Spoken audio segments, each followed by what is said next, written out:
What comes to mind when you hear the word introvert? Is it someone difficult to approach? Antisocial? These are some characteristics that people mistakenly associate with introverts when, in reality, they have no idea what an introvert is or what the term introvert implies. Today, we'll discuss 10 things that introverts hate. Small talk. Does anyone relish idle chatter? Most likely not, although introverts detest it. It's mentally taxing in addition to being mind-numbingly monotonous, like a slow-moving TV show on an endless loop. Introverts are by definition people who find social interaction draining. Most of us don't want to waste our meager human resources on talking about gossip, our coworkers' weekend plans, or the weather. Small talk can create boundaries between people rather than bring them closer together. This is because small talk keeps the discourse superficial. Any opportunity of establishing an emotional connection is avoided by being polite and kind. The connection doesn't develop when two individuals are mired in small talk, since they don't discover anything new about one another. Since introverts' brains are geared to delve deeply, the satisfying small talk provides no room for genuine contact, which is absolute torture for them. They are drawn to sharing their own and peeping into others' private lives. They want to analyze a complex concept, discover what distinguishes the beings known as humans, learn something new, and discuss the purpose of existence. Being interrupted. They detest interruptions. Some extroverts would say or do everything to start an introvert talking before cutting them off in the middle. Without realizing it, people could repeat this action multiple times during a conversation. The majority of introverts will tolerantly put up with these thoughtless remarks to the ego, but don't be deceived, they do pay attention. They are bothered by you and would appreciate it if you would just stop. Because introverts tend to think deeply before speaking, interruptions can be annoying while you talk non-stop. They are clutching to their final thought and the hope that you will allow them to spit it out with all their might. Usually, the debate quickly shifts to new issues, shattering their hopes. If you interrupt them often enough, they'll stop even attempting to speak. The rest of the talk will be spent with them nuzzling their heads and stewing about your failure to pay attention. Large crowds. Typically, they don't want to spend a lot of time around a lot of people. They don't enjoy being among large crowds of people, yet they might put up with it for a concert, parade, or special event. It can become too much after a while, and although they might not cover their ears, scream, or panic in crowded places, they secretly wish they could. They become exhausted among big crowds of people. They may become a little woozy from the stimulus of having so many different types from various walks of life. Change. They dislike when plans are abruptly changed. Being spontaneous is not necessarily something that introverts enjoy doing. The majority of introverts dislike having their plans suddenly changed. For introverts, changing their daily routine is a new situation that takes some getting used to. They constantly feel a little anxious and uncertain because of the unusual situations, because they are unsure of what to expect. That runs counter to their introverted personality, which hates uncertainty.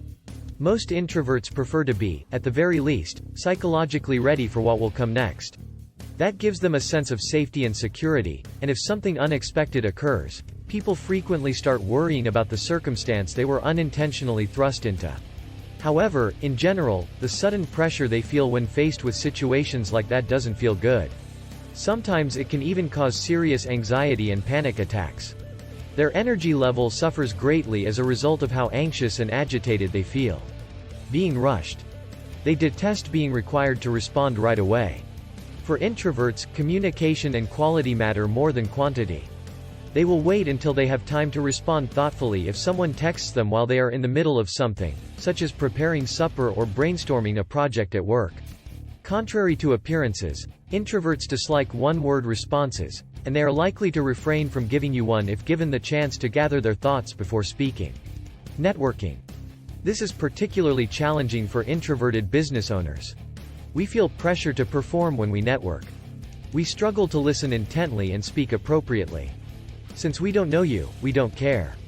To get the most out of a networking event, even in business, we need to connect with someone on a deeper level. Choosing an appropriate location and formulating a strategy to provide value to others while obtaining some for ourselves take time. Being the center of attention. They detest being forced into a conversation or put on the spot. Introverts are skilled at taking a don't approach stance. If you're sensing they're not so subtle don't talk to me vibes, introverts probably don't want to participate in the subject at hand. When they're not up for conversation, there's a reason for it. They may already be worn down and depleted from prior contacts. Extroverts may think it's useful to prod introverts into a conversation out of good intentions, but this is never a smart idea. Introverts will speak if they want to.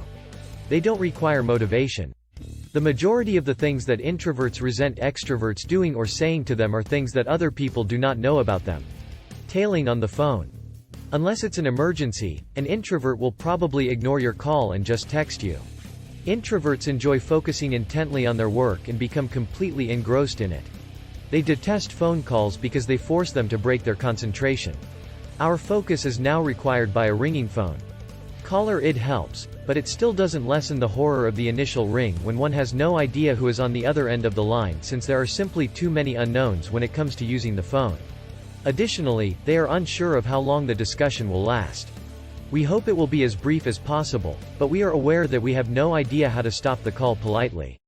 They fear the inevitable awkward pauses and those peculiar situations where they both attempt to talk at once but end up remaining mute. When they converse on the phone, it seems like they can never get the correct beat. Making a phone call needs mental preparation for introverts and isn't just something they do at random for enjoyment. They schedule it on their calendar and then put it off as long as they can. Loud places. They detest raucous noise. If you're an extremely sensitive introvert, you already know how difficult daily living may occasionally be. Small things that don't bother other people can fully overwhelm you, and what may only be a slight annoyance to others might easily make you panic or cry. This is true because introverts' neural systems differ biologically from extroverts, causing them to process every stimulus more deeply.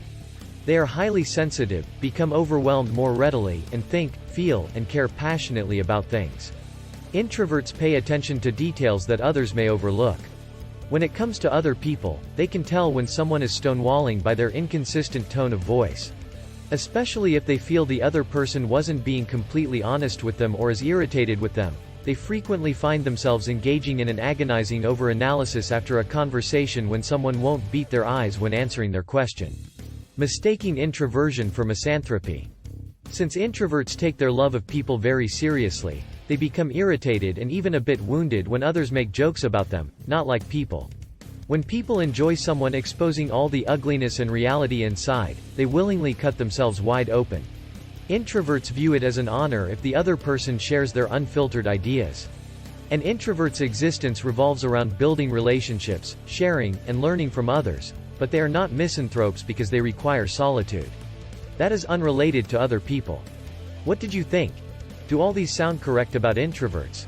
Let us know in the comments below. And if you enjoyed this video and want to see more on introverts, don't forget to subscribe.